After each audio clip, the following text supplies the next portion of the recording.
All right, go ahead. Hi, boys and girls. It's Mrs. Kerstetter again. I'm sorry it's taken me so long. I've had a hard time figuring out how to do this on my own, and I figured it out finally. All right, so we're going to start with chapter 2, but I want to tell you that I cannot do a Caribbean accent, which one of our characters is supposed to have, but I can do a British accent. So we'll put that in there just for fun. All right, this is chapter 2, and the chapter is called Night Talk. Gwendolyn, are you awake? The dog pushed his nose up against the clear glass bowl and looked inside cross-eyed. It was a cloudy night, and only the warm glow of the glass lamp outside the window gave any light to the room.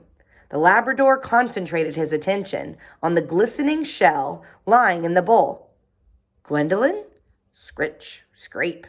Gwendolyn slowly turned herself around and put her hermit crab head out to meet the large dark eyes staring in. Lovely evening, isn't it, Kona? And nearly a full moon. I can feel it in my bones. You have no bones, Gwendolyn, said the Labrador. Figure of speech, dear, figure of speech. I expect it's simply the memory of a time when I did. Perhaps I had even more bones than usual. I may have been a hawk in a previous life. Hawks are nothing but bone, I hear. Have you been watching public television with Professor Albert again? Well, the old crab said, smiling, amazing birds of prey, if you must know. Personally, I'd rather be all tucked up and dreaming of the sea. But Professor Albert is such a dear, and he does love the company. I take him to the park, said Kona. I try to give him company, too. You try at everything you do, dear Kona, Gwendolyn answered. That is why I like you so.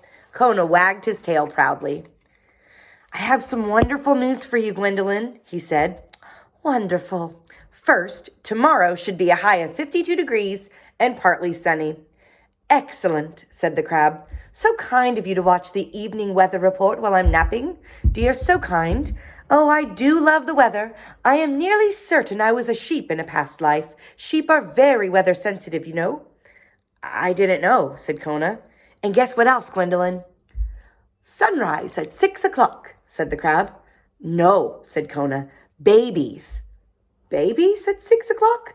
Oh, no, just babies, answered the dog. Real babies. Well, not real babies like dog babies. Real babies like squirrel babies. Stumpy Squirrel is expecting. You don't say, answered Gwendolyn. Any day now, added Kona.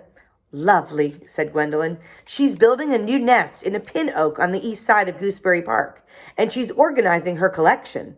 How exciting, said the crab. She's dashing about like I've never seen her dash before, Kona continued, and you know how Stumpy can dash. I do, said Gwendolyn. You've mentioned it many times. I suppose I have, Kona answered. Every time I see her now, she's running in circles with a mouthful of rubber bands or ice cream sticks or maple leaves.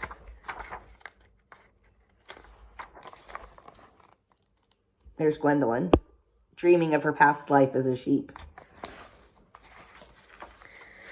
The nesting instinct, said Gwendolyn, waving a claw in the air, happens every time. Gwendolyn explained to Kona all about the nesting instinct, and as the night lengthened, the two friends talked on. Kona was glad to have Gwendolyn share his excitement about Stumpy's new babies. Kona's favorite animals were squirrels and hermit crabs. He wasn't terribly fond of dogs, though. Dogs could be rude and loud, and leave it to a dog to tell everyone your secrets. Squirrels never told secrets, nor did hermit crabs, especially ones who had been reincarnated 17 times. Gwendolyn let Kona dream aloud about the prospect of being an uncle. She smiled with affection as he explained the way he thought young squirrels should be raised. She laughed when he predicted he'd have the children catching a frisbee between their teeth by July. Babies were on the way, and it was exciting. Miss you guys. See you soon. I'm going to record the next chapter right after this. You deserve that.